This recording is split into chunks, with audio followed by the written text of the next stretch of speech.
Standing right in front of the line. That's that up.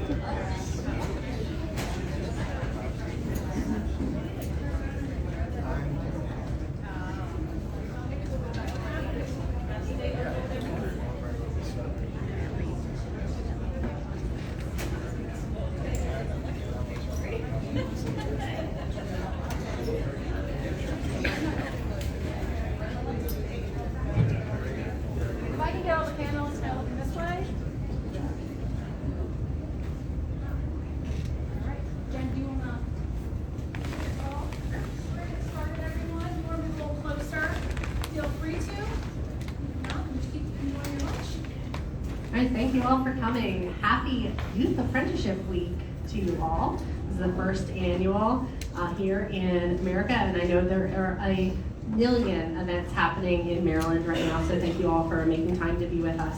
My name is Jen Deweese. I am the co-founder and construction lead of the Maryland Apprenticeship Connector, as well as the president of the Maryland Center for Construction Education and Innovation. MAC, the Maryland Apprenticeship Connector, we are funded by the Maryland State Department of Education through their Maryland Works grant. And the Maryland Works grant is funding to help all of the LEAs and employers in the state of Maryland upscale youth apprenticeships, high school level apprenticeships. And that's what we're here to talk about today. So before I get into our discussion, I'm going to have our esteemed panel here welcome themselves. And first I wanted to thank you all and all of our distinguished guests for joining us.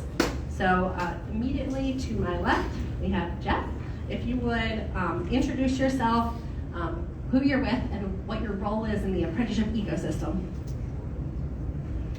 Good afternoon, everyone. It is indeed my pleasure to be with you today. Thanks so much for taking time out of your day to share with us.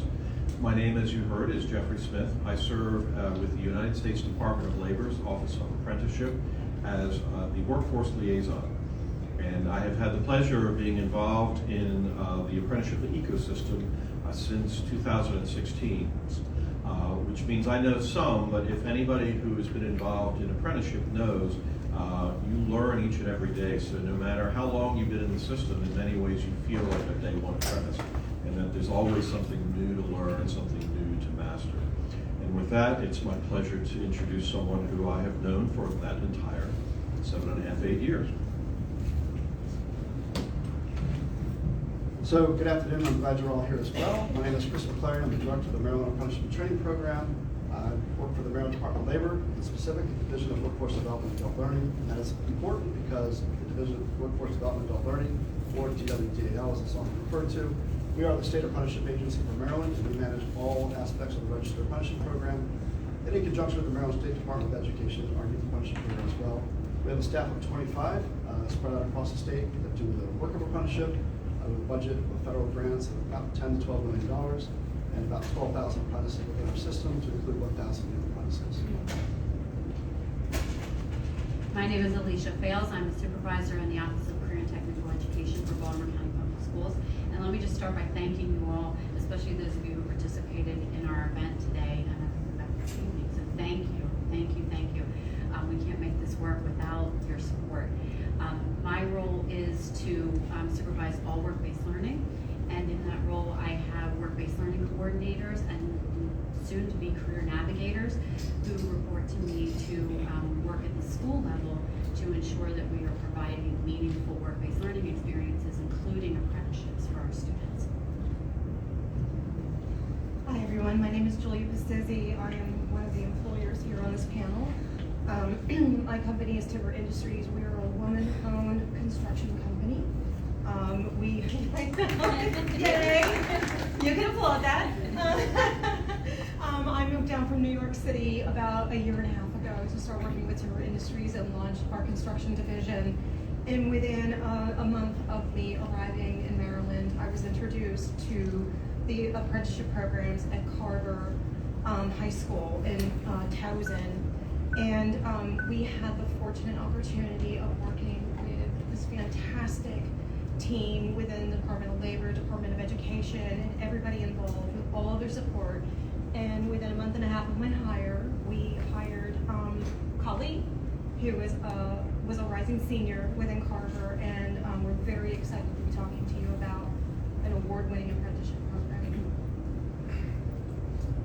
name is Kali Kozar. I'm a rising senior at George Washington Carver Center in Towson. I'm also a youth apprentice carpenter at Timber Industries. Thank you all for having me. I'm definitely excited to talk about all my experiences and everything that I've learned through this program and experience.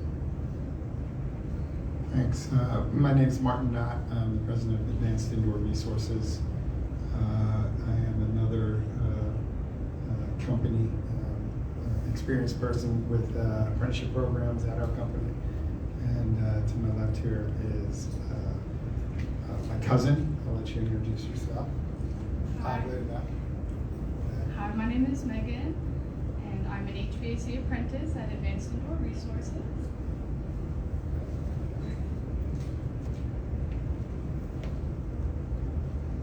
Great, thanks all, and I think these should be able to work when I ask some questions, so we should have that. Won't have to pass it down the whole way. All right, amazing. So if you are in the industry, in any industry, you know the biggest problem you're facing today is staffing shortages. Everyone is. The construction industry is, healthcare is, tech, everything. For every 100 jobs that are open in the state of Maryland right now, there are only 33 applicants. It's going to get worse because by 2030, the last baby boomers are going to retire. And by 2037, Gen X starts to retire. So we have a huge staffing shortage situation happening in Maryland and across the entire United States and in the world. But we have an opportunity here in Maryland, thanks to the amazing work that's done by the legislature, the Department of Education, the Department of Labor, to fix that. We believe youth apprenticeships and high school level apprenticeships are the answer to our workforce shortages. For 40 years in America, we have told students the only way that they can be successful is by going to college. And we know that only about 60% of people actually get a college degree. So what are we doing for the rest of our constituents? That's what these employers here are here to talk to you about, to let you know that it is a viable option to your workforce shortages. So with that, I wanted to start with Alicia. Without the partnerships of our schools, we wouldn't be able to do high school level apprenticeships, and they really, in Baltimore County, we have really amazing partners. Alicia and her colleagues do an amazing job in connecting students to opportunities, and the opportunities don't exist without employers. So Alicia, how do you believe that youth apprenticeships integrate currently with the current educational programs in Baltimore County? And then what would be any changes necessary to align them more closely with industry needs, if you think there are some? That's a big one. So youth apprenticeship aligns clearly to our work-based learning programs, and we've been doing work-based learning in Baltimore County for a very long time. We put out close to 2,000 students in work-based learning every year. Of those 2,000 this year, close to 200 have been youth apprentices, and that has been a huge increase over the last year, even where we had about 75. We're proud to say that we're going to have about 93 graduates this year, seniors who will be graduating having completed youth apprenticeships. But we also have students who are in other work-based learning programs.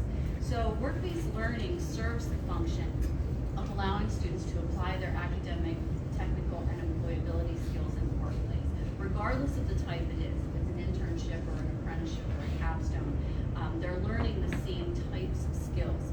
The apprenticeship is specifically targeted to a student going into a career that they're interested in. And the apprenticeship is not really about exploration. The internship is a chance to explore.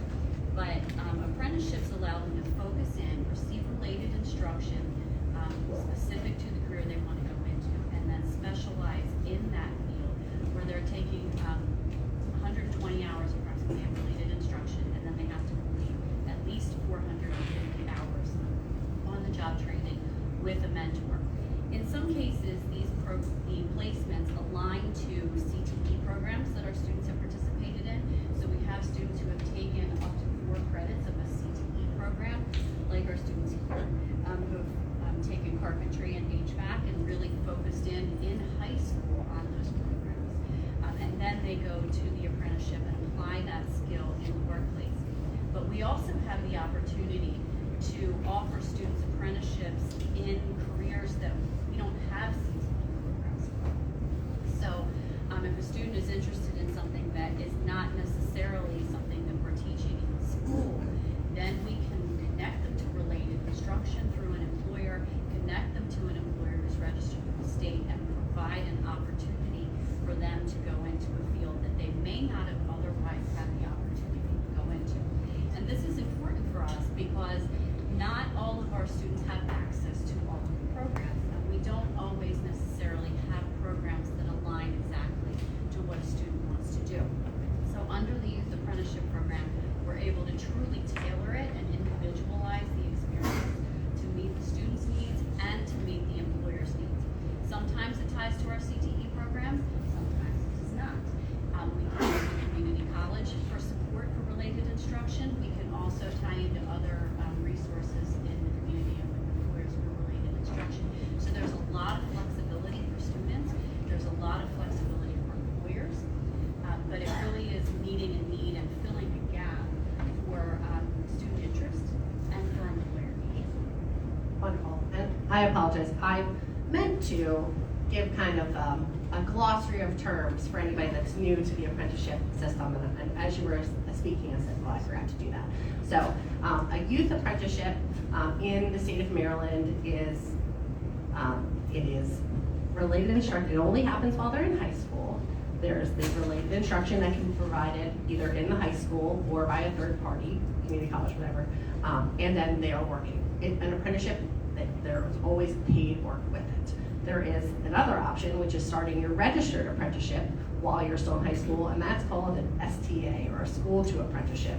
Again, the curriculum can be provided in a number of ways, and usually in those is provided by a third party, by the group non-joint or the JATC, which is a union.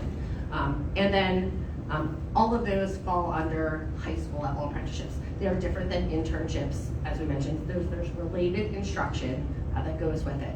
Still, internships are a wonderful work-based learning opportunity, but it's just on-the-job training. There's no curriculum that comes with it. That's the difference. Also, an apprenticeship is registered with the state of Maryland as well. Did I miss anything? Okay, good. All right. So, speaking of Jeff or Chris, either of you are open to answering these questions. What are some of the, we've been doing youth apprenticeships really in scale for about 6 years right now here in the state of Maryland. What are some of the challenges and successes that you've observed in the administration of these, and how can employers really take this and run when it comes to expanding their workforce? So I'd like to say that there really is no challenges, because people like Alicia do 90% of the work for you. They got these students, they find these students, they promote your opportunities, they get qualified candidates that come out. And part of the success of this is the graduation rate is darn near 100%. These kids get paid to go to work, which is part of their school. They get paid to go to school sometimes, or they go to school where they have to be anyway. It counts towards a high school diploma. It's just an amazing program, but it doesn't come without challenges for real. And I'll say that from a state perspective, the first challenge has been we're no different than any private organization. Staffing is critical. When we got the apprenticeship program in 2016, which is when Youth Apprenticeship started, we had a staff of 3 to cover the entire state of Maryland. And as you can imagine, we're a small state to try to drive from Ocean City to Garrett County. All of a sudden, it doesn't feel so small anymore, right? So we began to hire staff. We hired about 7 staff, one of them being Jeff. In about 2017, we had a team of 8 to 10 people on the field. We saw a registered apprenticeship go from 7,000 apprentices to 12,000 apprentices last year, so an enormous gain. We saw our youth apprenticeship go from 11 to 1,000 this year.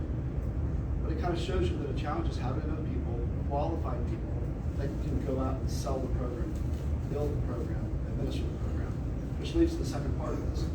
Governor Moore came into office, and he has some very clear guidelines for everybody. We're going to build a workforce system that's equitable, that produces wealth and quality throughout the system for everybody, and everybody has a chance to move forward with nobody left behind. Our staff went from 12 people to 25 people. Within 3 months of going to 25 people, we saw the volume of businesses that we're working with double, triple, quadruple. We brought some 900 employers to the application process, and we've already approved 700 of those. We have about 60 more getting approved May the 14th, and they're coming in at a rate, sometimes 1 to 3 a day. Baltimore County always carried more than its fair share of those employers coming in, to be clear. And then the second part of that is when you look at bringing all those employers in, you look at administering your system, building it out. All of those are what I would call minor challenges, but it's the perceptions, it's the stereotypes, it's the stigmas maybe. As a country, we have certainly grown from the idea that kids can go to work. So I said kids on purpose because we're 16 or 17, but they're students, right? And we have had students working in this country since the first days of America. Somewhere in the 80s or 90s, we lost the fact that they can work and be educated. And I'll just kind of close with this as we talk about the stereotypes and stigmas. Is that 1990, about 35% of the students in high school also worked, myself being one of them. By 2020, that dropped around 18.5 to 19%. So that personifies to both the employers, the parents, and the students that, hey, you're not supposed to work, students don't want to work, or students are lazy. But Youth Apprenticeship has shown us just the opposite. We have 1,000 kids, and many more that are trying to get in, that are beginning this. Part of your question, Jennifer, was like, where do we see successes? The integration of school and apprenticeship isn't really that hard if you think about it. In 2018, we brought our first, 2019, we brought our first students into a 4-year electrical apprenticeship program. They were 16 and 17 years old. Last year, we graduated the first batch. These are licensed journey workers, men and women that at 20 and 21 are carrying an electrical journey worker license. And they all came out of the back table, the independent electrical contractors. Every one of those students is making career wages. You're talking about students that are making $50,000 to $90,000 a year at 20 or 21. And I think when you look at the success, and I'm not here to say college is not a good option, because it is for many people. We're in a college. But what I am going to say is that when an average college graduate is 24 to 26 years old, a registered apprentice that graduates from this youth system and goes through it, they're making career money 4, 5, and 6 years ahead of their peers. You begin to multiply that all the way out, you see what USD Roll said, an apprentice can make $300,000 more in their lifetime. So when it goes to success, Jennifer, I think we have to look at our students and what the end result will be.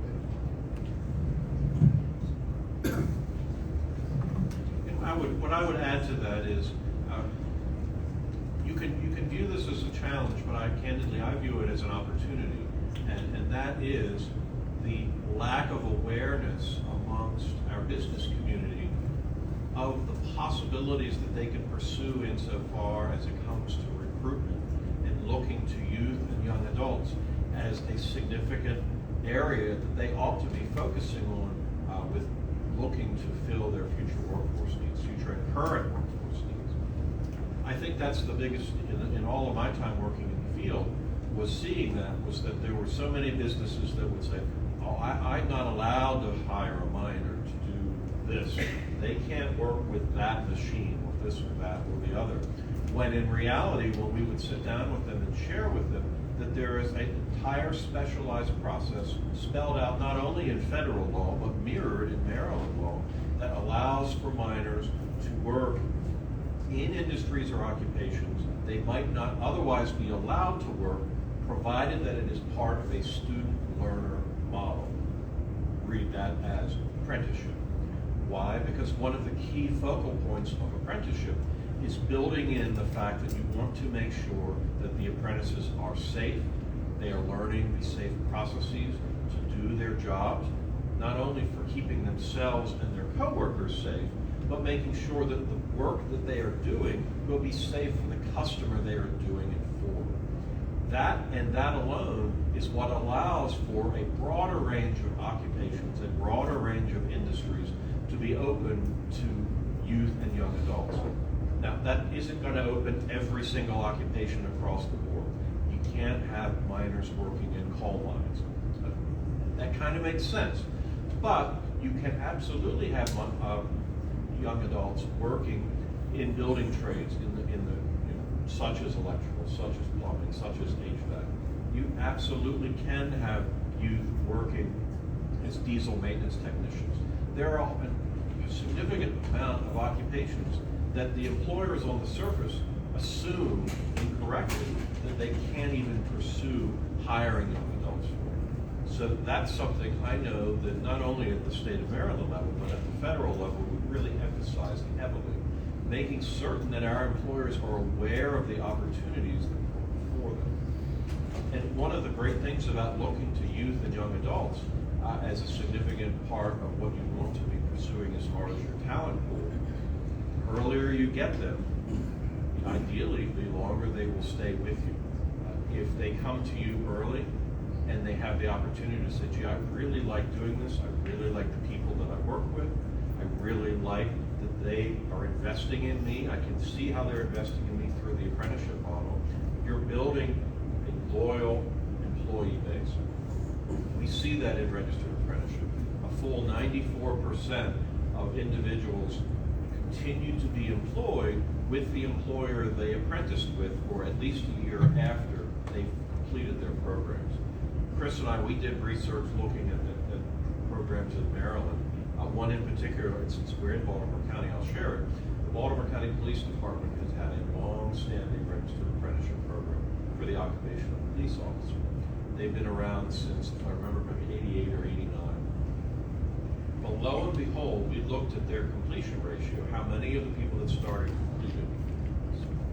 Their completion ratio is in the upper 80%. But even further than that, we worked with Baltimore County Police Department to really go name by name through some of the individuals that went through the program.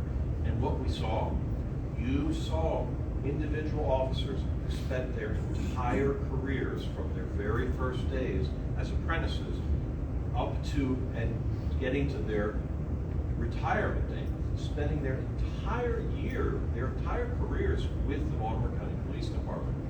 If that isn't a testament to how registered apprenticeship and the apprenticeship model can support retention, I don't know what is.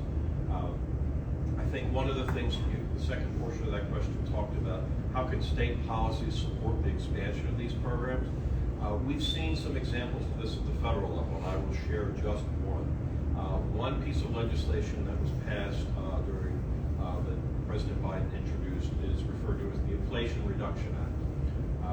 Doesn't sound very exotic or sexy, but in reality, it has a great deal of provisions contained within it related to promoting clean energy. And one of the key areas that has a huge game-changing impact on registered apprenticeship, there are a series of tax incentives that are provided for businesses that would be engaged in clean energy infrastructure projects. That's good on its surface, but the way the Inflation Reduction Act is written, if those contractors utilize apprentices to do that work on government contracts related to clean energy, they will get triple the tax incentive. Those are the types of things that can move the needle in significant ways to incentivize businesses to say, I'd much rather have 3 times the tax incentive than 1 time, and if that means connecting to a registered apprenticeship program, obviously I'm going to do it. Certainly sounds like the ROI is there for business owners. Now, we do have 2 businesses on our panel. They are both in the construction industry, but construction is not the only industry in which apprenticeships are being expanded in the state of Maryland. We have healthcare apprenticeships, IT and tech.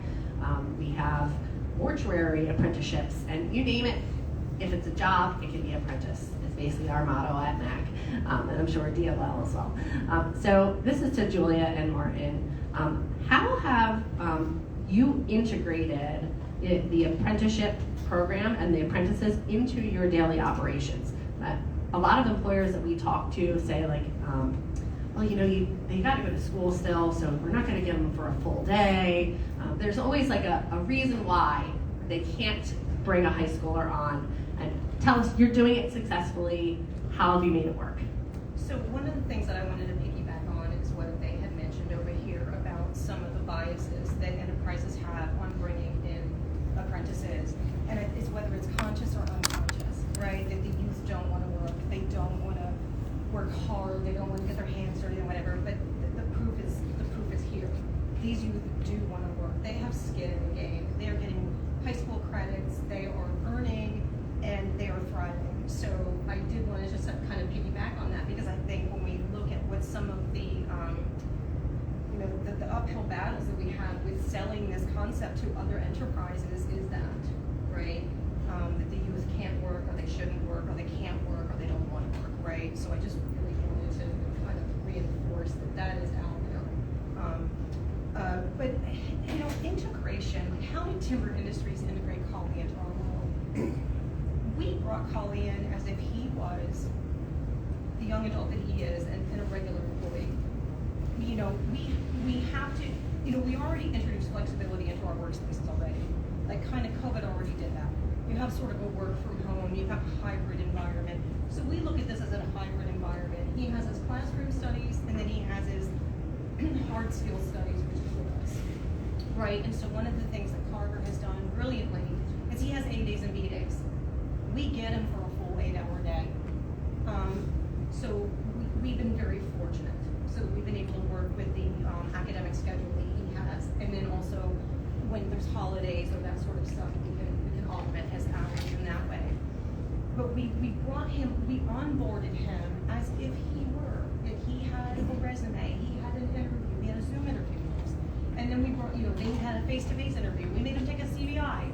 You know, we made him go through, I made him do a LinkedIn profile, right? Because once you have a LinkedIn profile, then all of a sudden you're social. You can post your work, your craft, your before and after photos. And we treated him as a young adult in the respect that any employee in an employer work situation should have. You know, one of the things that's been, you know, critical for us is, you know, communication, consistency, you know, compliance, you know, workplace safety, and all the things in construction that are day-to-day a part of our craft, you know, working in amongst other trades. So we're carpenters at heart, but general contractors another. So you gotta work around plumbers and painters, and you gotta coexist with other people, and you gotta collaborate. So I think the reason why we've had such a successful onboarding and almost one full year together is just simply because we treated a young adult with the same respect that we would treat any other employee coming into our company, right? So yeah, thanks for the question. No, it's wonderful. Martin?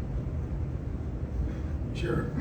So, you know, I think integration, how do we do it? You know, we tried it a couple times. And back in the days, you know, 2010 to 2014, when I was chair of the Governor's Workforce Investment Board, we were talking about apprenticeships in all different types of areas. And I was like, I gotta get one of these going, because I can't be up here talking about apprenticeships and not have apprenticeships going.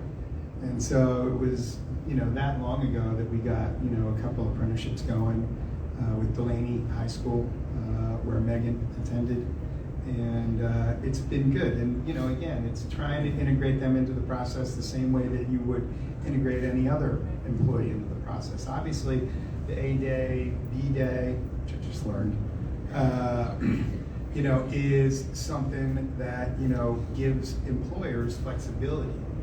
You know, like that is really encouraging. And the reality is that, you know, as many programs as we need to have going in Baltimore County, as we need to have going in the 23 jurisdictions that we have in our state, the numbers are huge, right? So there's 100, I don't know what the numbers were for the amount of, you know, youth apprentices in Baltimore County, but in Baltimore County, there's 111,000 students. Okay, so like, you know, you had like up until now, let's say they all go through high school and they don't do the apprenticeship. I don't know what the number was, a couple hundred, right? Something along those lines. A couple hundred out of 111,000 isn't a lot. And now they're not all in high school.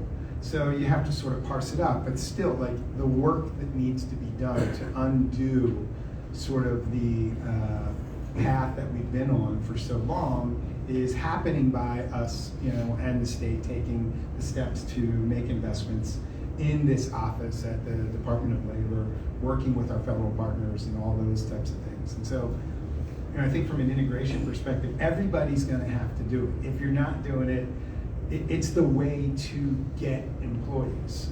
And so they're not out there. Anybody that is, you know, in the construction industry, in the service industry, if you're not working, you know, there's a reason that you can't work. And so we're sort of at, you know, almost full employment. If you're an electrician in Maryland, what a great place to be an electrician. You know, it is the #1 job opening in Maryland is electricians. We can't produce enough of them.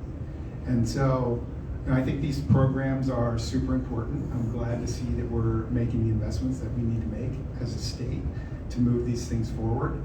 And, you know, I think this is a part of hiring. This is a part of the life cycle of a business. You have to replace the average age for people in our like sort of service/construction industry is like 54 or something along those lines.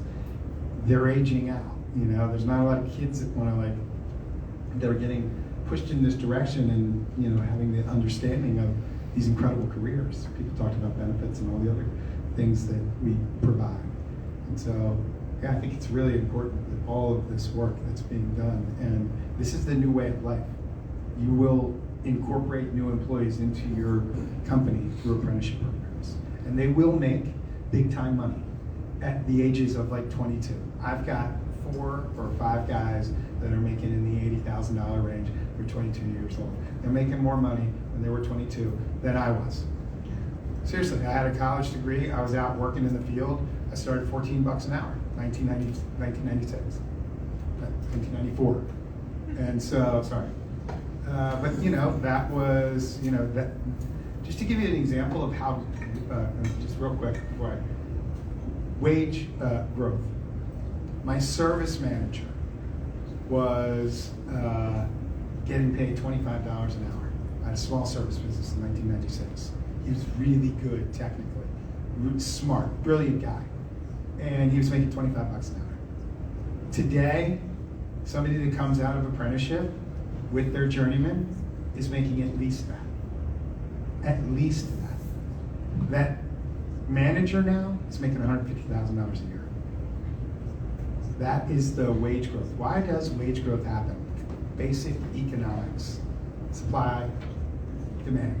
We need way more supply. So happy to be here. Thank you. Thank you, Martin. So we do some stats. We talked about the need for employers to embrace. We graduate about 58,000 students a year from high school in the state of Maryland. Our goals that we're trying to get to is that by 2030, 45% of those students will have completed a registered apprenticeship program. We need, I think, 3 employers for every 1 apprentice, because think about it. If you hired a colleague, do you need to replace them?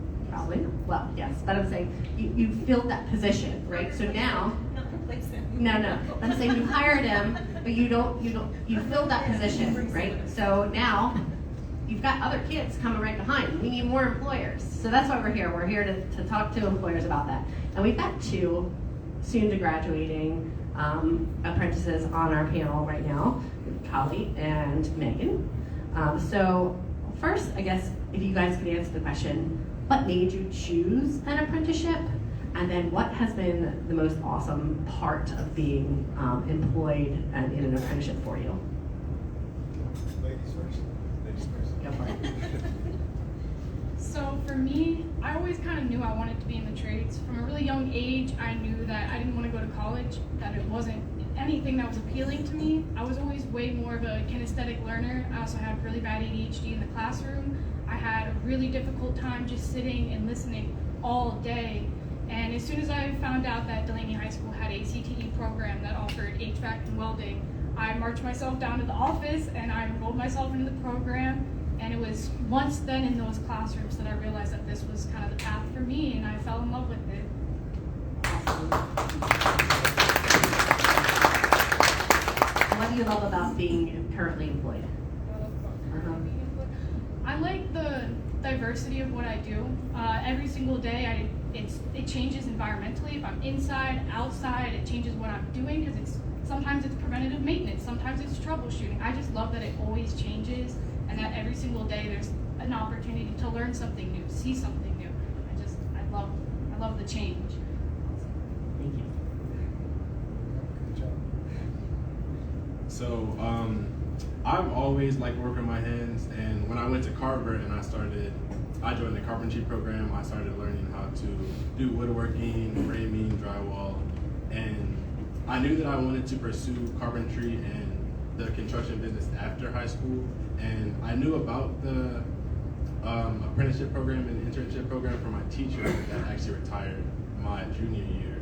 But it was kind of a thing where we all knew about it, and everybody that knew that they wanted to pursue it after high school knew about it, but nobody was really pursuing it because you really had to go out of your way. You had to go to Jennifer, my school's coordinator, and you had to fill out essay, do a resume.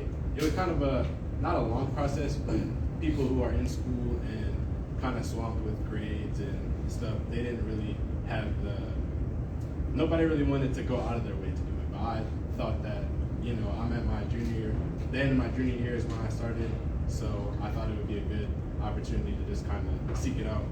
I filled out my resume, I did the interview process, and I was hired. And I don't know, I'm really loving the independence that it's giving me. I get to go into work and treat it as an adult, treat it as the carpenter that I know I am, and I'm learning a lot.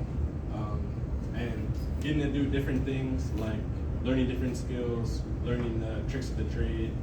And Julia, of course, it's nice to work with Julia. She's very nice, and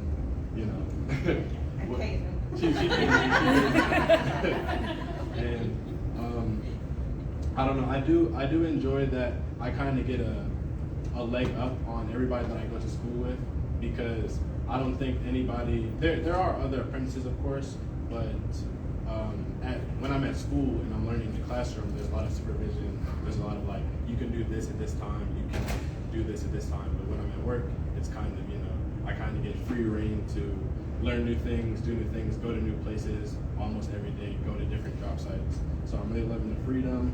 I'm loving that I'll be able to buy my car with my own money, and just learning to be an adult as I go.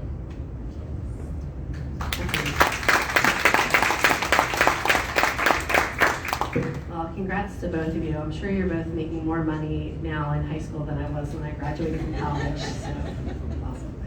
Great. So to Chris and Jeff, can you, as people that know all of the different apprenticeship programs that are in the state and in the country, what are some of the, how are some of the skills taught in these programs aligned with the evolving needs of our industry?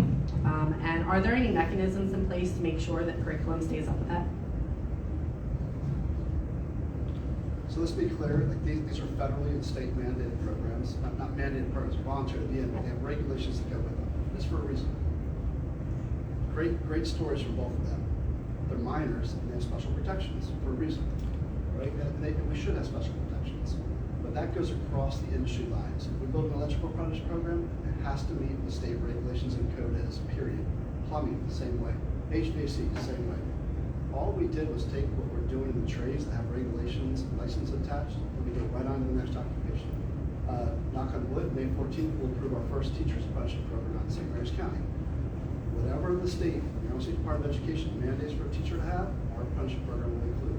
We do healthcare, we have language with us. If we do healthcare, CNA, whether to GNA, whether we go up to the PCT, we go to RN, whatever the law is, we include.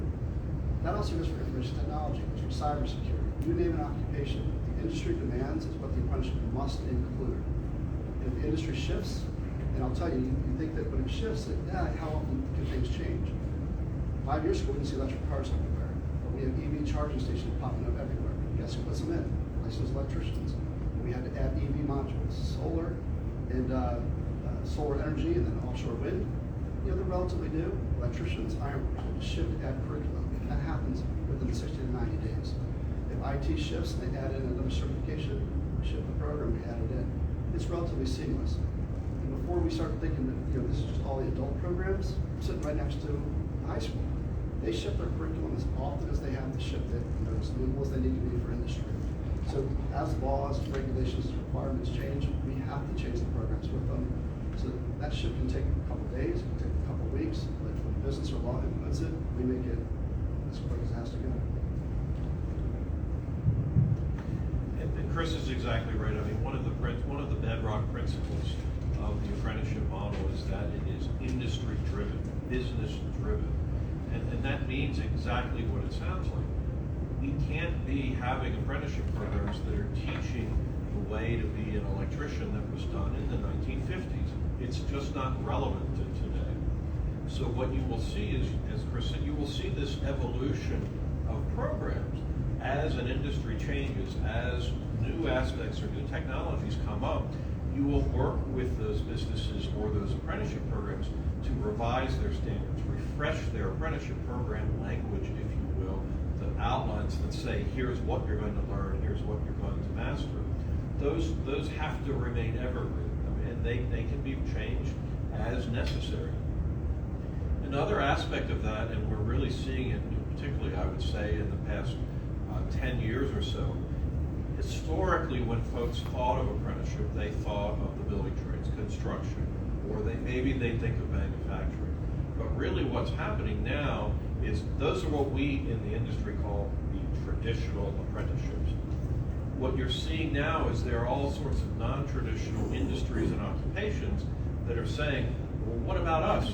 Isn't there a way that we in healthcare can utilize that basic framework to teach and build our future talent pools?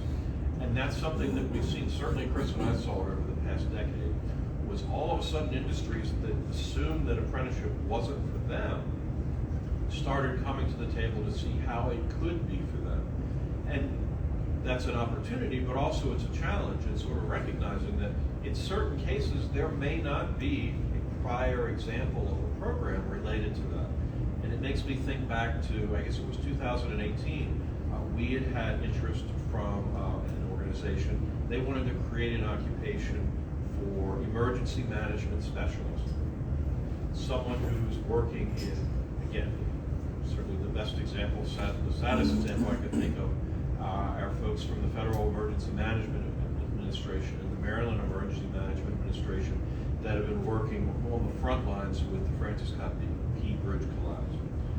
That's a very important occupation. It had never been done with the apprenticeship model before. So that was something that took a research looking at, well, maybe there are elements of a police officer role because there's public safety. Maybe there are elements in a firefighter. Maybe there are elements in an air traffic controller. And we looked at a variety of different occupations to try and craft something side by side with professionals and experts in the emergency management industry to craft a program that was relevant for what they needed. And that happens across the country. You're seeing that more and more. Again, as all of these new industries and new technologies are emerging, it becomes incumbent on those of us who are in the workforce and apprenticeship systems to listen to what our businesses are saying and be responsive to what our businesses are saying. One last piece I'll say is sort of how you can be flexible and nimble, not so much in what the curriculum is, but in how the curriculum is delivered. And I think back to 2020 and the COVID-19 pandemic.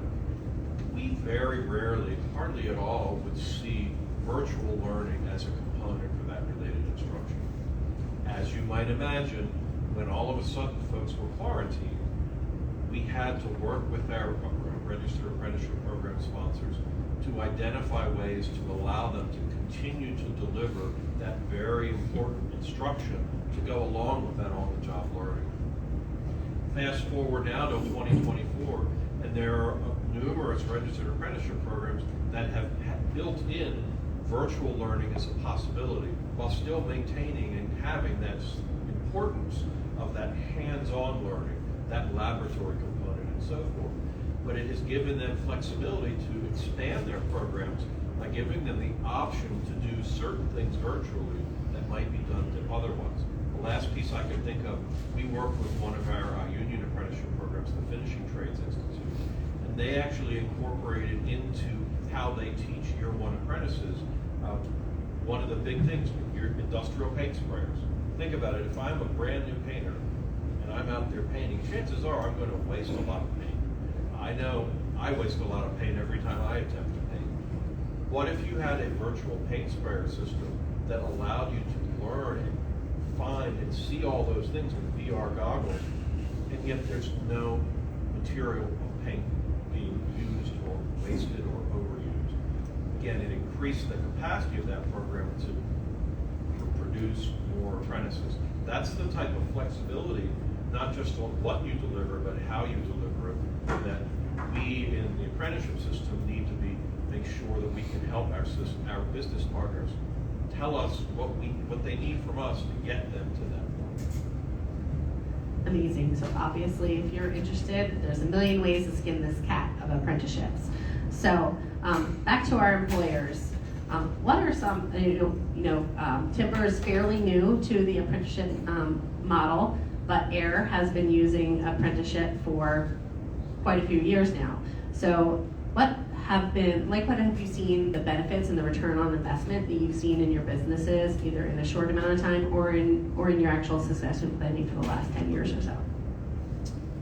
Yeah, I don't think you have to be an employer with the apprenticeship program to really realize what the value is in the youth apprentice programs. You know, for businesses, I think the first thing is you think about the financial implications, and those financial implications come with your tax incentives. When you think about what it costs to recruit and hire and train and certify carpentry, you know, craft, it's expensive. We have eliminated that by going through a school like Harvard, who can help sort of hand select these rising seniors who are going to come to you OSHA 10 certified, right? They're going to come to you with skills, not just basic skills, but real time skills that you can build upon, right? And so for me, there's a lot of value behind that. And then for succession planning, right? So now that we have Kali and he'll be graduating in a matter of 2 to 3 weeks, you know, we look to him to say what classmates are up and coming that you would hand select, right? And so our vision for him is that, you know, how many years is it going to be that he's going to run the shop, right? And he's going to be the senior carpenter that's going to manage this up and coming and thriving, you know, new employees within carpentry and construction. So an immense value in that. The other advantages too, and we learned this through our first year of apprenticeship. We started as an internship program because we weren't sure we were actually going to be able to accomplish the 450 hours. But we did it by December, by the way. We hired him in July and we did it by December. There was no shortage of work. There was no shortage of work for them. And so what we learned is he came to us armored for the job. He had his PPE. You know, he has transportation services. These programs have eliminated any barrier for a successful apprenticeship program. And so that's what we learned this year, and that's why we know that next year, whether it's going to be 1 or 2 apprentices, our issue is we have to have enough mentors, right? So we really have to have a one-to-one mentorship. So we would take on more if we had more mentors. But I think that I touched on, you know, a lot. I'm sure there's more to say about it, but I think initially in our first year that those were some real the value proposition and the return on investment that we have. Wonderful. Martin? Yeah, I think that, you know, I would liken it to the Oriole way, you know, so Baltimore has all these ways. We've got the Oriole way, you know, everybody knows how that works, right? You build a good farm system. Back in the days, we built good farm systems, and then you go and win championships. And, you know, we're not doing anything different than they're doing. You know, we're building a farm system. You can only have so many at any given time based on the size of your organization. So we have about 20 technicians out there, and we've got, you know, maybe 23, and we've got 3 or 4 apprentices that are switching between those, and some journeymen that are switching, you know, around. I think the value is like learning in, you know, our way, you know, craftsmanship and safety and learning those things. We require everybody in the company to do an OSHA 30 within 90 days. You know, why do we do that? Well, if you want people to think about safety, make them think about safety for, you know, at least 30 hours, and maybe a little bit more will sort of go through. And so, you know, you got to recertify for that every once in a while. But I think that for us, it's learning the ways, how we do things, how we value craftsmanship and, you know, code and all those things that we're supposed to be doing, and safety and those things. So I think that it's huge value, you know. But again, it's a repeat. You can go out there and fish in the ponds, you know, but if they're in the pond right now, you're sort of wondering why they're in the pond, because there's so much work and there's so much need. And so, you know, not everybody that's, quote, out there is ready to be employed full-time and show up every day like these apprentices are, and be hungry about a career. So Alicia, we've got an employer out here that's like, I'm not doing an apprenticeship yet, but I'm in Baltimore County and I want to get in on what these guys are doing. How do they connect with you? Call me. It's that easy. I want to add a few statistics here. As I was totaling out our graduates for this year from the apprenticeship program, our seniors only. Now we've had close to 200 kids in the program, so more than half of them are current juniors who have also been working this year and contributing and will continue next year. But for our seniors alone, they contributed over 55,000 hours to the workforce this year, which comes out to at minimum wage. Most of them are making more than minimum wage, but at minimum wage, basically, that's over $600,000 that they have earned this year. That's crazy when you think about it. Youth Apprenticeship is workforce development. This is early access to, if you're not grabbing the kids when they're 16, 17, 18, you're going to get what's left over from the people who are coming when they are 16, 17, and 18. So this is your opportunity to truly have access at the ground level to workforce development. And again, to shape them into what you want them to be. Because for many, this is their first time being employed. This may be their first work experience. So they are learning those essential workplace readiness skills from you. And you get to teach them. And hopefully you don't have to break bad habits in them. You're building good habits in them from the beginning. So we have a work-based learning coordinator assigned to every high school. And that person is also charged with going out into the community to look at businesses who may be interested in providing work-based learning or apprenticeships. I am also available to help with that.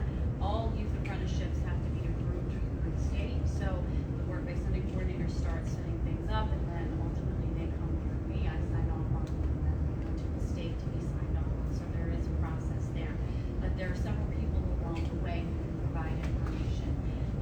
But I'm happy to be that first point of contact. I have been running monthly webinars to talk to employers about how to get involved in that process, because there is a little bit of a process.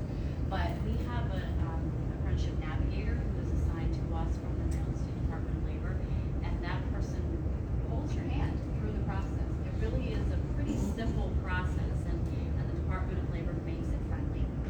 As friendly as it can be, especially if there's already a registered apprenticeship in place and we're just feeding into that registered apprenticeship. So we are happy to work with you at the school level. But again, it's about identifying the interests of the students and making that alignment. And work-based learning coordinators know the students. They are trained in how to set these up. They are trained in making these matches. And let me just add, as we're moving into our new structure under Blueprint, we're going to be doing career development and exploration with all of our students, which is part of this event that we had today. This was an opportunity for students to learn what's out there, because often they only know what's in their family and what's in their community. And in order to allow them to get out of that, if they want to try something else, or maybe their interests take them in a different direction, or their aptitudes may lead them in a different direction. In order to know about that, they need to have opportunities. So we're always looking to expand those opportunities. We're going to be testing students and identifying those aptitudes, and then we're looking for those placements for them that align to where their aptitudes lie, whether or not it's in their local community or it's a job that we're helping their families. Wonderful. So I know we don't have any other high school students in the room, but I know we have some parents in the room. So I have a question for Callie and Megan. My first question is, did your parents have any hesitations about you working while you were still in school and not going to college, doing the apprenticeship pathway? And then what advice would you give to somebody who's on the fence on whether or not their student should pursue an apprenticeship pathway? Well, for me personally, while my mom did want to be upfront and support what I wanted to do, she had a lot of questions and she had a lot of doubts. And this wasn't something that she just wanted me to walk into blindly. So there was a lot that I did to prepare and kind of reassure and educate her in a way. I got together with my school counselor, my HVAC teacher, and my college career research development teachers, and we all sat down with my mom, and we had a conversation about how this would look throughout my high school experience and how we could make it happen, and as well as just showing her that it is possible.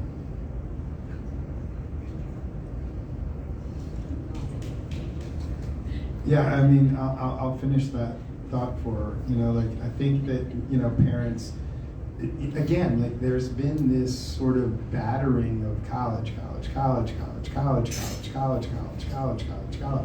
And I think that, you know, over time that, you know, literally you hear it and you like think it, right? I mean, it's propaganda at some level. And so I think that we, you know, like, need to sort of be able to unwind that. I love the way that Megan went about it, and I think that I would encourage other parents to seek to, you know, take some time with their child to explore what this looks like and how it looks with the resources that we have available at our schools and the resources that we have available at the county to help, you know, with this type of stuff. So my mom, I've had one job before I signed up for the apprenticeship program. I think I was, I don't remember what it was. I think it was either AMC or Cinemark. And I stopped working there because it was some scheduling issues and it wasn't really a good job. But my mom told me before my senior year that if I wanted to alter my schedule, because I had most of my credits already, to do an A and B day schedule, so go to school on A days and be home or do something else on B days. She said, you're gonna have to work or do something productive with that entire B day that you're gonna have off. So either way, I was gonna be working somewhere. And I think that the fact that I chose an apprenticeship program that is kind of in line with my goals and the things that I want to do is like perfect, because either way, kids are going to be wanting to work and earn money, especially in their senior year before high school. And like I was saying earlier about other people at my school not knowing or not wanting to pursue this program, after I joined it and I started telling people in my carpentry class and in my school about all the benefits, all the things that I'm learning, they started coming to me saying, oh, how am I going to get in this program? Please talk to your employer about hiring me or looking for other companies. And I think that this pathway is just as good, if not better, than college, because being at this program, I'm gaining so many connections with different employers, different contractors. I'm gaining perspectives from people who are in the industry and have been for most of their lives. And I'm learning how to network. I'm learning just a lot of my different options, because Julia and Sean, the people that I work with, are kind of laying it out for me. They're saying, if you want to go kind of the blue collar route and be the person that's hands-on, you're going to do, you know, you're going to want to do more apprenticeships or trade school. If you want to do construction management and be more on the managerial side, you're going to want to do CCBC college, get your degree. So I think it's just a perfect opportunity and a perfect program for people who maybe don't want to go to college or want to pursue something else. I did want to point out and reiterate that most apprenticeship programs in the state of Maryland do come with some college credit. CCBC has a bunch of apprenticeships here. In fact, there's even a construction management apprenticeship program at Howard Community College that we've actually been talking to CCBC about piggybacking on their group non-joint sponsorship. So for even those of you that have started the apprenticeship pathway and don't think that college is still an option, it's actually pretty great because you're getting paid for by your employer instead of start racking up some loans on your own. Go ahead. As an educator, I just want to add that, and a parent, students who participate in work-based learning often do better when they go on to college because they learn through work-based learning early on how to balance academics, how to balance family life, how to balance working, how to balance that social life. And so when if they go on to college, they have that skill. That's one of those workplace readiness skills, and understand that work-life balance and where to budget their time. Wonderful. All right, I think we got a few minutes before we wrap up, so I want to just ask the open question to the panel. Is there any burning things you wanted to share with our group before we open it up to questions?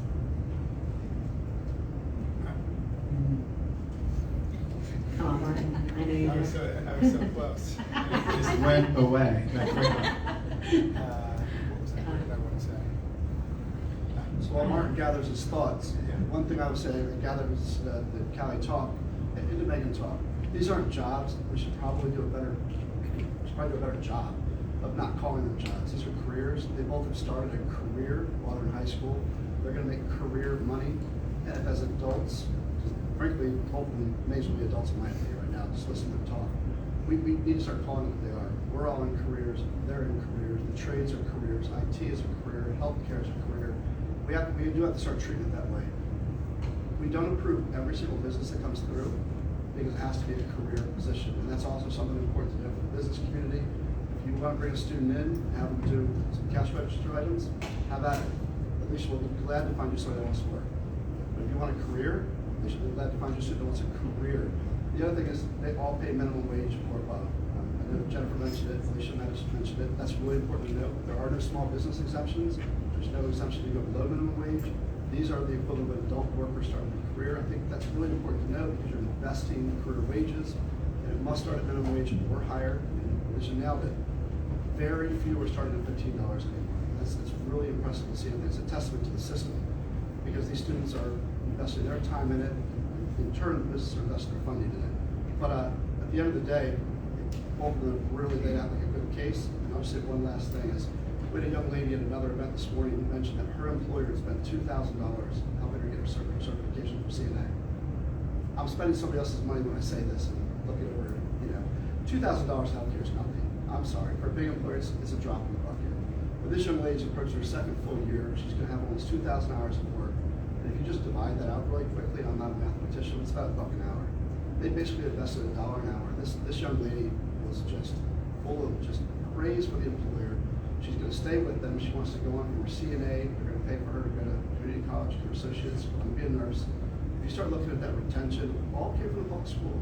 They found this young lady, they vetted her, made sure she was going to get her health care. But for $2,000, they've got a career employee. And when you guys go home tonight, do me a favor, Google turnover rate for CNAs. It ranges from 30 to 50% a year.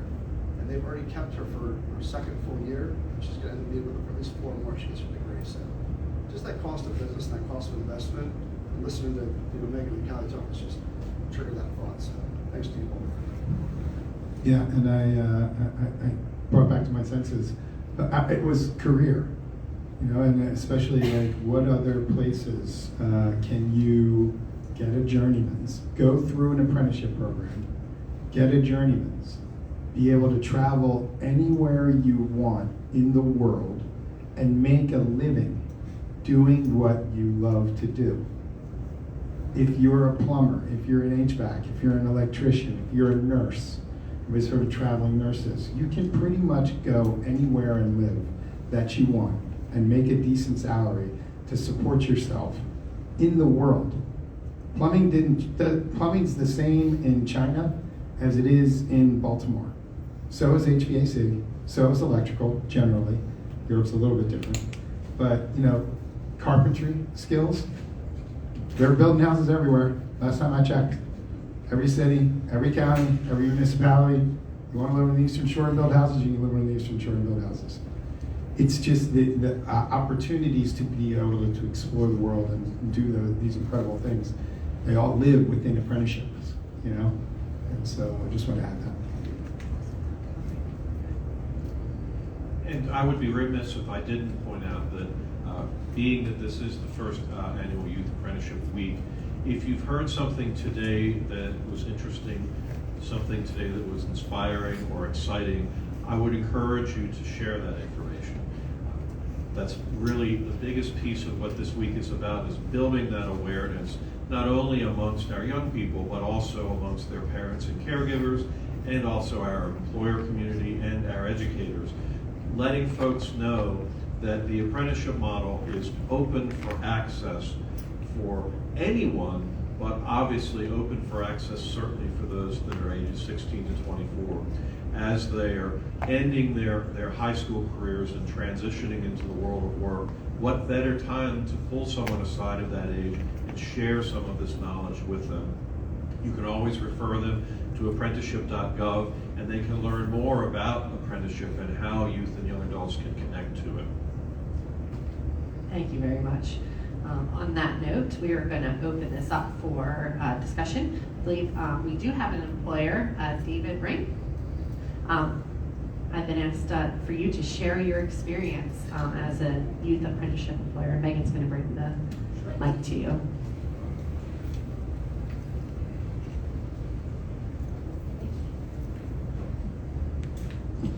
Thank you for the opportunity. I'm looking at this panel and I'm looking at Chris McClary and Alicia Falls, and I think these two, I want to take 1 second and just thank them publicly for the work that they have done with me over the last 4 years.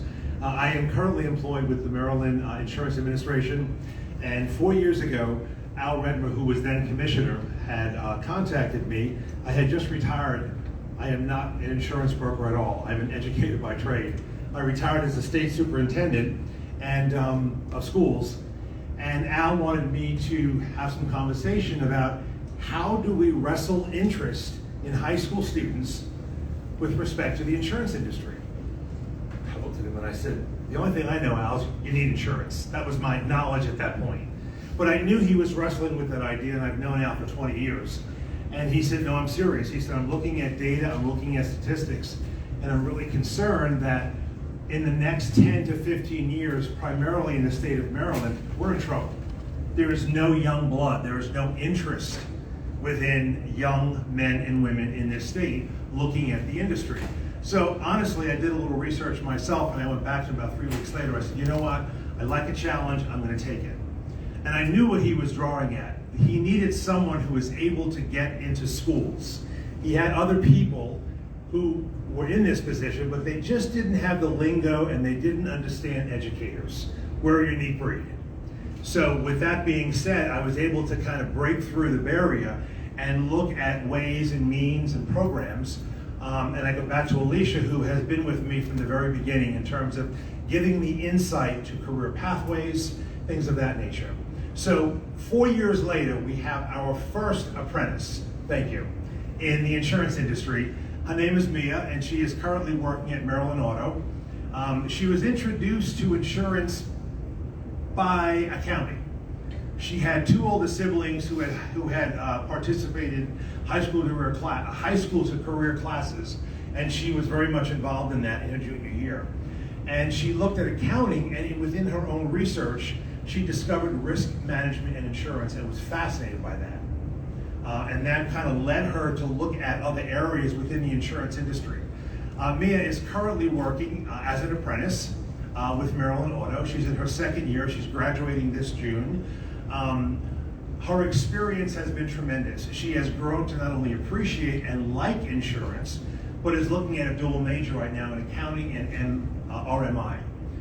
Not too many programs are accessible in the state of Maryland. Right now, the University of Baltimore has a specialization in that program, and that's what she's looking at, but she plans to follow through CCBC, her track, and then eventually on to the University of Baltimore with that degree in accounting and risk management and insurance specialization. So she's learned many, many things about the workforce. Professionalism, how to deal with customers, how to answer phones, how to assert herself in terms of claiming or speaking when something has to be said from her perspective, learning to work with colleagues. We spoke about it before, balancing the academics and the work. So it's been a very productive experience for her. I'm proud to say that 4 years later we have our first, hopefully another one and a few more coming along the way. But it's been a great experience, and I'm proud for her. And again, I'm very proud for the program that offers our youth opportunities. Thank you. Thank you. Do we have any questions from the audience for our panelists, or any comments?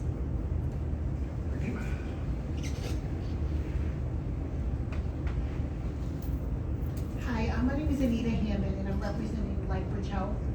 So we have youth apprentices in patient care at the hospitals. And I want to read something to you that happened with one of our youth apprentices about a few months ago. And this came from a nurse. And it says, tonight a rapid response escalated into a code in the ED around 8:30, and I was actively involved. Amidst the chaos, one individual shone brightly, a remarkably knowledgeable, proactive, and team-oriented gentleman. Intrigued by his capabilities, I introduced myself and inquired about his role. To my astonishment, he revealed himself as Tedrick, a high school student from Randerstown High School. His exceptional skills demand not just recognition, but profound honor for his unwavering dedication, relentless hustle, and boundless compassion. As I entered the room, I witnessed Tedrick taking charge, swiftly preparing the ambo bag and independently initiating bagging for the patient. When respiratory took over, he seamlessly transitioned into chest compressions, displaying an impressive level of expertise. Tedrick's commitment to excellence was evident as he proactively inquired about the next pulse check and attempted to locate a pulse when the time came, demonstrating his unwavering focus and determination. Following the successful resuscitation, I urgently requested the transport monitor. Tedrick's response was nothing short of remarkable as he swiftly dashed out of the room, retrieving the monitor, new leads, and adequately applying them to the patient without hesitation or guidance. His dedication knew no bounds as he went above and beyond, not only assisting with the patient's transport to the ICU, but also ensuring the patient's comfort and safety upon arrival. In my 18 years of nursing, I have never encountered such an extraordinary display of work ethic and teamwork. Tedrick's exceptional performance deserves not just recognition, but unequivocal acclaim. And then this was one of our youth apprentices that works at Northwest Hospital.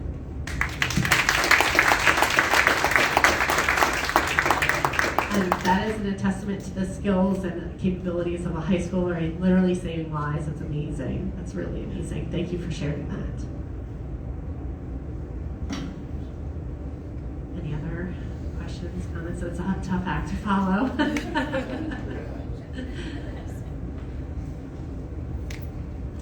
Hi, I just had a question. I'm curious how youth apprenticeships can help not only grow industries, but also maybe diversify the workforce in different areas. Anybody has insight to that? Any questions? So I have a comment on that. You know, one of the things that I believe that youth apprentices are going to start helping with industries, especially with hard skills like in construction, is bringing technology into these fields, the integration of technology. So the youth seamlessly adapt to new technology in the workforce, where some of the aging workforce, it is a battle and it is a struggle to get them to incorporate CRMs, you know, and other advanced customer relation management tools, familiar with CRMs. But when a colleague comes in, he has to apply his time to jobs, right? And that's done through applications and other things. And so I believe with youth coming into the workplace that they are far more accepting of advanced technology into industries like construction. And as we introduce like AI into a lot of fields, they're going to be far more adept and adaptive to these new technologies and how they can advance the construction industry as a whole, commercial real estate, residential real estate, you know, facilities management, and all the things that you can do when you come out of the HVAC and you know, carpentry,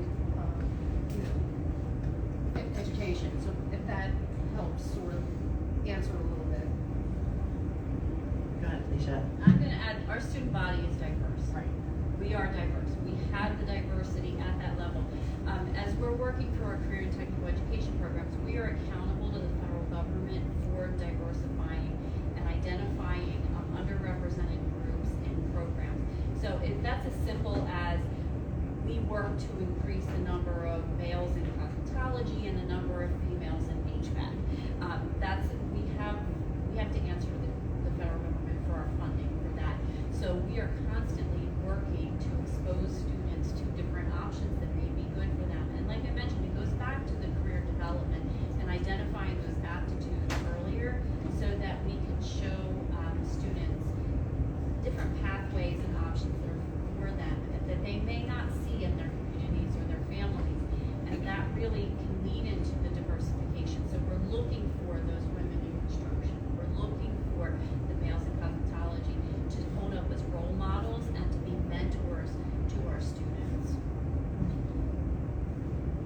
I want to say in 2016, the minority percentage of apprentices was about 36%, which is below the state average with the number of minorities within the state. Today it's around 45%, give or take. Females was around 3% registered apprenticeship, which is crazy low. 50% of the state is female, give or take. Today we're around 8%, still crazy low. When we look at our youth apprenticeship system, Alicia, I can just stop because everything she said is right there in the data. It's literally almost 50-50 across the boards, race, ethnicity, and gender. The number of employers and associations that we've had that have come to us for the last years that are looking for intentional diversity to include insurance, to include accounting, to include healthcare, that are saying we want to look like our community, we want to hire from our community. Apprenticeship has that same federal requirement. We have built-in EO standards, we have built-in recruitment.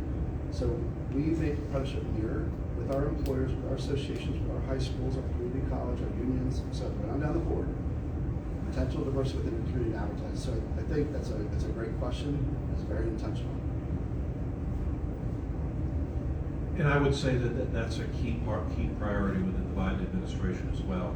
I know there was earlier, one of the very first executive orders that President Biden released was related to diversity, equity, inclusion, and accessibility within registered apprenticeship. It is a clarion call for us. It is important because, again, we want to make certain that everyone has access to the opportunities that are available through apprenticeship. If only a certain subset of the population in this country is getting that access, then that's a problem. It's a big problem. And that's why it's something that it is a lightning-like focus, laser-like focus for us in looking at that and identifying ways to make sure that our programs are doing what they need to do that outreach, to make sure that all areas, all populations, all individuals within the communities that they serve know about these apprenticeship opportunities, and not just know about them, have the opportunity to be considered for them. Thank you. I know that's a driving mission behind what we do at MAC and MCCI.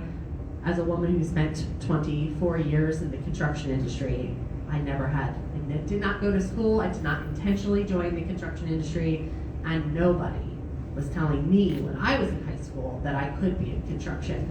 So the fact that we have amazing people like Alicia and her staff and across the entire state of Maryland actually working to make sure that our students are prepared and know all the opportunities is wonderful.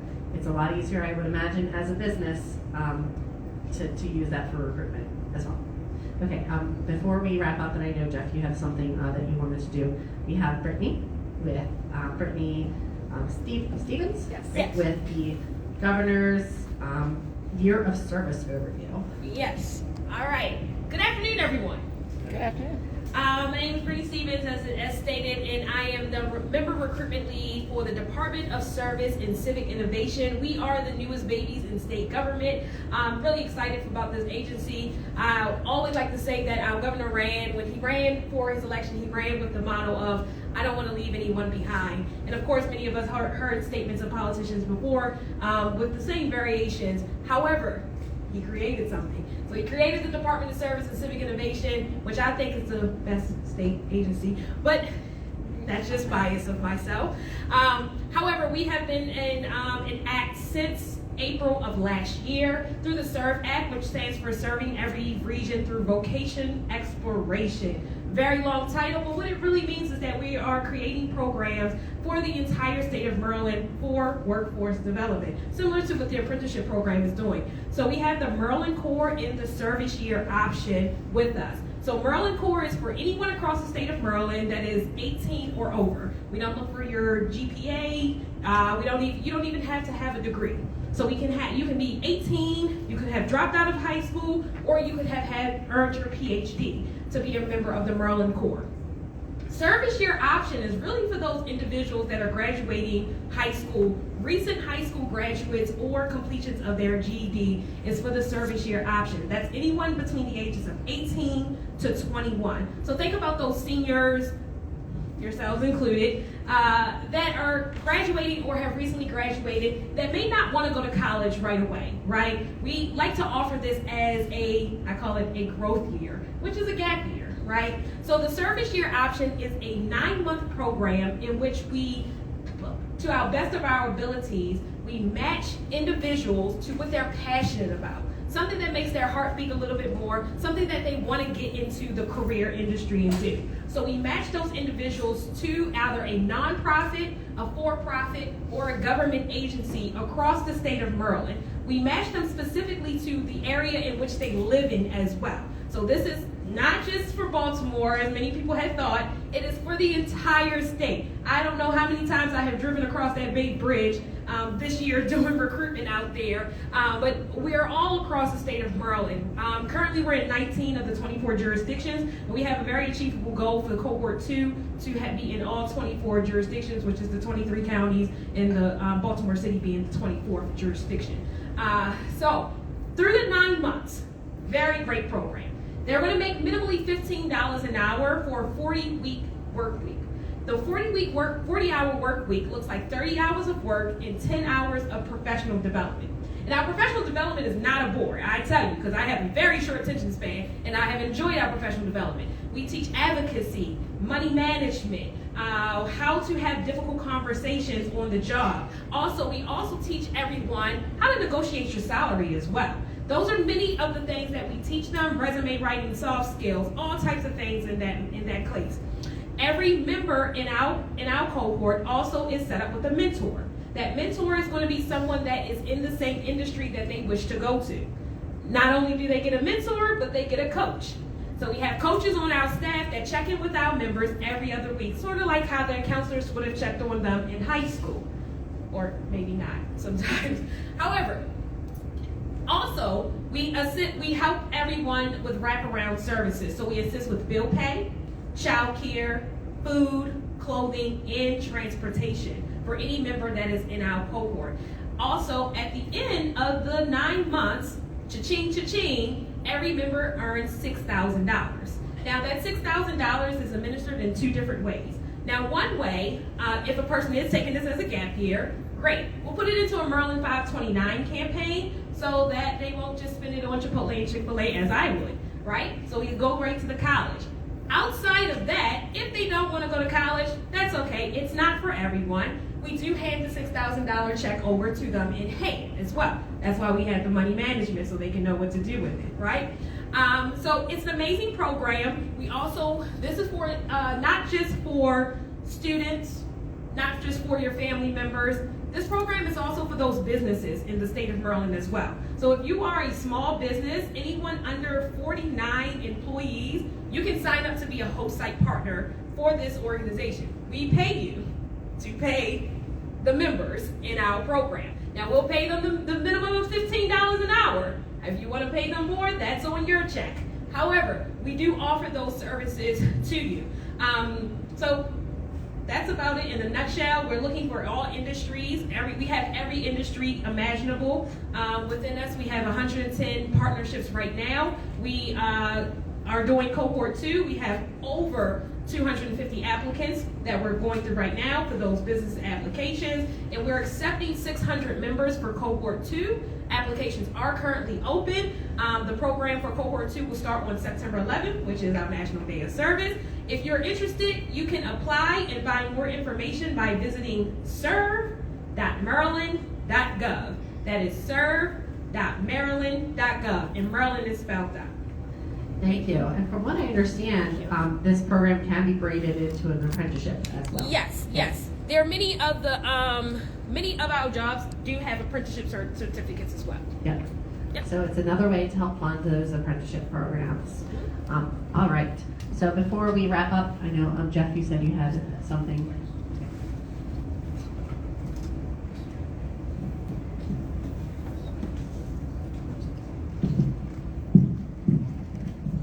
As this is the very first National Youth Apprenticeship Week, I just wanted to present a little something to Alicia, our host from Baltimore County Public Schools, Chris from the Maryland Department of Labor, and also from Jennifer from MAC.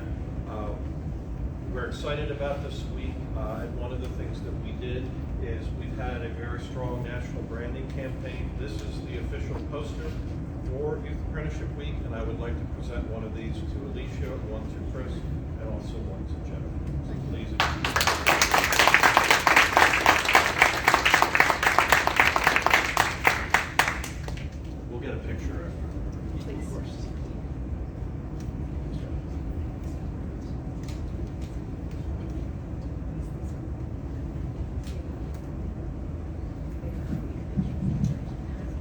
right, well, I think we've all learned all the amazing benefits for youth apprenticeships and apprenticeships in general here in the state of Maryland, particularly Baltimore County. If anybody is looking for ways to get involved, even if outside of Baltimore County, if you go to macworkforce.org, we have employer toolkits, we have a career seeker, as well as educators. So anybody that's interested in that. That's let's see. So I want to thank the panel very much for taking your time and providing your insights, and especially to our apprentices. Good luck on the future and your soon-to-be graduations. It's very exciting for you. And again, if anybody has anything, please come to us at macworkforce.org. And it said, the Maryland Apprenticeship Connector, we are committed to supporting workforce development in Baltimore County and all 23 other jurisdictions in the state of Maryland through innovative approaches like Youth Apprenticeship. Have a great day.